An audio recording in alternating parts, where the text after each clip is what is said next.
नमस्कार दोस्तों, Lalitpur live TV में आपका स्वागत है। मैं आपका दोस्त रवि जैन चुनगी।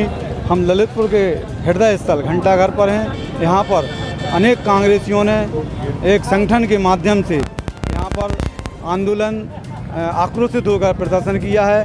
उनका मानना है, उन्होंने कहा कि वर्तमान में जो प्रदेश सरकार है अपनी मनमानी और अपने रवैये के तालन जहाँ पर वह प्रदेश में अपना छवि खवार कर रही है, तो वहीं राजनेताओं के साथ अवैध व्यवहार कर रही है। उन्होंने आरोप लगाया कि हमारे माननीय राहुल गांधी, प्रियंका गांधी जो पीड़िता से मिलने जा रहे थे, जो हाथरस की घटना है, पीड़िता का मौत हो चुकी है, उसके परिजनों को सांत्वना देने जा रहे थे, मिलने जा रहे थे।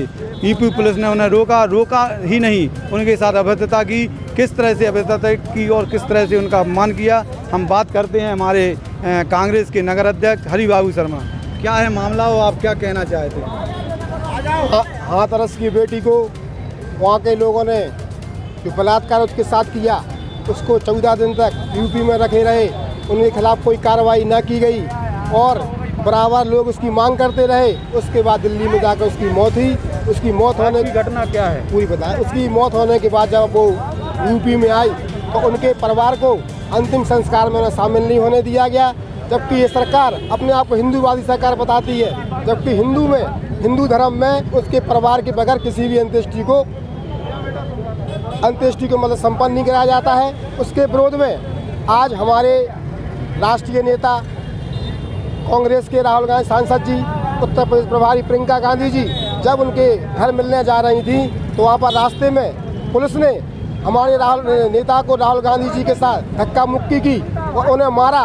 वो ज़मीन पर गिर पड़े और उनको गिरफ्तार करके प्रियंका गांधी जी को, हमारे कार्यकर्ताओं को मारा, महिला कार्यकर्ताओं को मारा। उसके विरोध में इस प्रशासन ने जो जाति की, उसके विरोध में आज हमारा धरना था। हमारे राहुल गांधी जी को अज्ञातवास में ले गए, उन्हें रिहा नहीं किया गया। उसके विरोध में आज कांग्रेस ने यहाँ पर जिला प्रशासन के खिलाफ, उत्तर प्रदेश सरकार के खिलाफ, केंद्र सरकार के खिलाफ हमारा धरना प्रदर्शन था। हमारी यह मांग है, उत्तर प्रदेश की बेटी को न्याय मिलना चाहिए और इस सरकार को तत्काल प्रभाव से बर्खास्त करना चाहिए।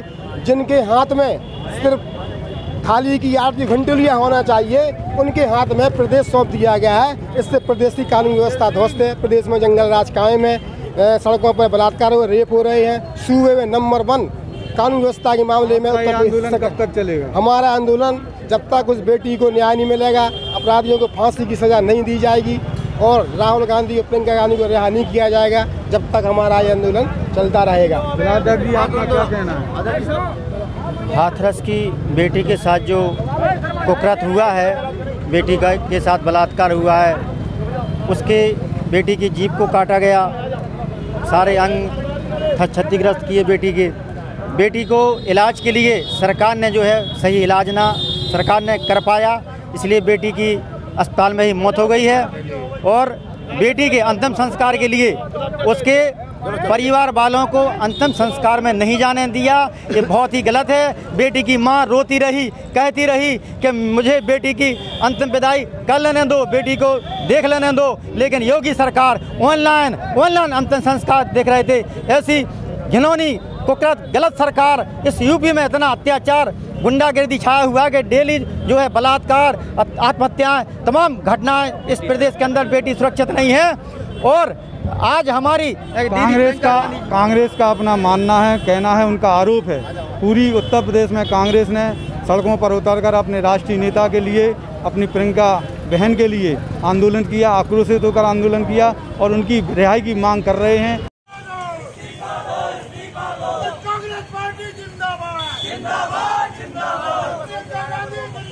चल रहा है घंटाघर पर और समस्त कांग्रेसी एकत्र होकर सुरक्षा बल के दायरे में अपना आक्रोशित आंदोलन कर रहे हैं। सुरक्षा बल हर जगह तैनात है और इसके साथ उन्होंने जो दलित की बेटी जिसका गैंगरेप होकर और उसकी मौत हुई है, उसकी श्रद्धांजलि के लिए सभी कांग्रेसियों का मन है कि वह श्रद्धांजलि देंगे। बने रहिए ललितपुर लाइव टीवी के साथ। जो गैंगरेप हुआ, उसकी मौत हो गई है, वो आपके राष्ट्रीय नेता के साथ भी इस तरह की बदसलूकी हुई है, तो आप क्या कहना चाहते हो? क्या आंदोलन की रूपरेखा है?